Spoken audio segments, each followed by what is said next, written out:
Şimdi özellikle Filistin meselesinde çok önemli iki ama farklı durum vardır.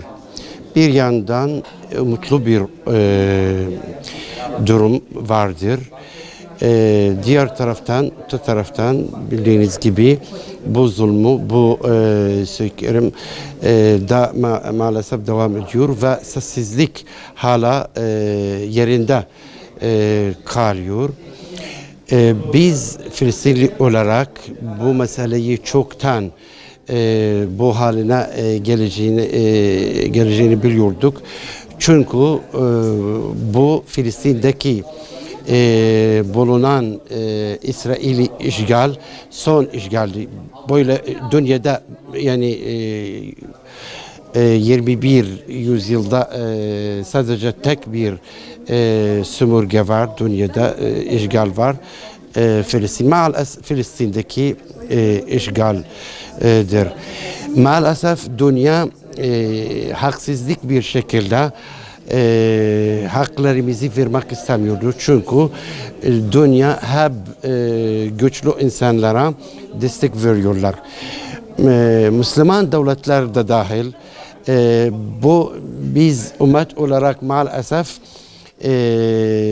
bu mesele için yani bizden istenen şeyler yani bu kadar gayret göstermedik. Bu yüzden Yahudiler hala kanımızda ve topraklarımızda en sefil ve en çirkin yani işkence, bombalar filan yapıyorlar. Direniş elhamdülillah şu anda Filistin'de çok güçlü elhamdülillah. Bu son haftada en az 200 Yahudilerden 200 asker öldürüldü. En az 150 tank mahv edildi. Her saniye bir Yahudi ölüyor ya da öldürüyor. Ama maalesef bu gördüğümüz tablo, bu gördüğümüz yani sahne yanına çok yani karanlık başka bir sahne. Ümmetten beklediğimiz destek hala gelmedi. Biz umudu yani maalesef kaybetmedik. Ancak ümmet böyle yani tutumları böyle kalmasını istiyorlar. Amerika, Avrupa ve İsrail bu yani hepsi bu savaşın son savaşı olduğunu iyice biliyorlar ve eğer bu savaşın kazanan kişi, kazanan tarafı Filistin ise artık Avrupa, güçlü bir Avrupa kalmayacak ve zafer en yakın zamanda bu ümmetin için.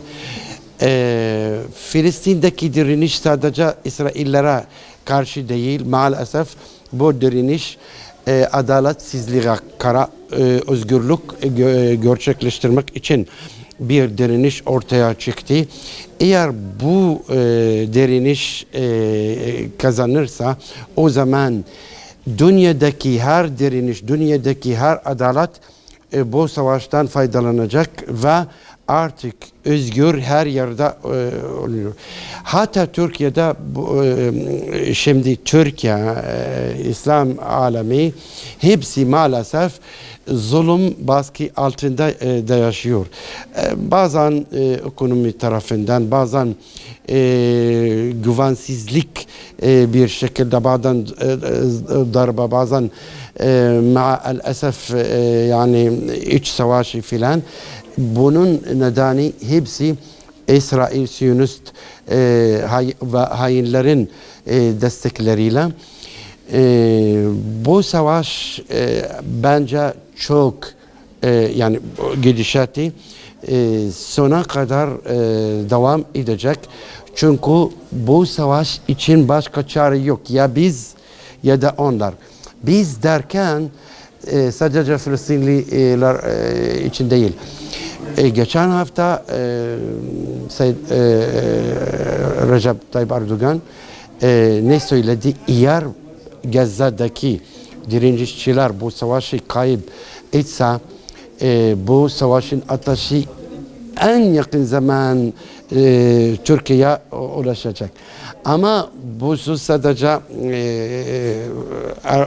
yani Erdoğan değil, Netanyahu ve Blinken ve bazı özellikle Almanya, Fransa liderleri açık bir şekilde hep diyorlar ikinci hedefimiz Türkiye ve diğer alem İslami. Biz artık İslamcılık, İslam devlet güçlü yani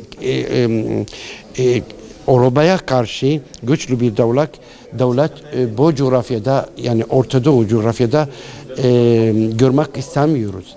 Yahudiler ise onlara göre, Tevrat'a göre ya da onlara göre bu toprak Ankara'dan Mısır'a kadar onlara ait. Yani Fırat ile Nil arasındaki tüm toprak. Ve onlara göre de Türkiye bu toprağı işgal etti. Bu yüzden Türk güçleri bu topraktan çıkarmak istiyorlar. Ama neden şimdi yapmıyorlar? Çünkü Filistin'de bir direniş var. Eğer bu direniş gerçekten düşse ya da düşerse durum çok farklı olacak. Bu yüzden hem bu direnişe destek hem insanlık bakımından Müslüman bu insan yani masum insanlar destek vermeliyiz. Bu kadar.